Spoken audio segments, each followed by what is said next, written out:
లక్షమైన ఉద్యోగాలు కార్మికుల ఉద్యోగాలు ఇప్పుడు కాపాడిన కదా కాంగ్రెస్ పార్టీ అని చెప్పి అందరూ ఒకసారి గుర్తు చేస్తున్నాను. ఈనాడు నాకు అవకాశం ఇచ్చినందుకు మన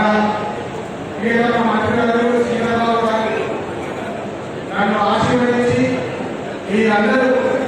మన మంత్రి ప్రజలు మన పెద్దపల్లి ప్రజలు అందరూ ఈ సర్వే చూస్తున్నా దాంట్లో నా పేరు మీరందరూ చెప్పడంతో నాకు ఈరోజు ఆశీర్వాదం ఇచ్చినందుకు మళ్ళీ మీ అందరి ముందు వచ్చి ఈసారి పార్లమెంట్ ఎలక్షన్ వచ్చినప్పుడు నాకు మీ అందరి ఆశీర్వాదం కావాలని చెప్పి కోరుకుంటున్నాను. మీ ఇంట్లో ఒక చిన్న కొడుకులాగా నన్ను భావించి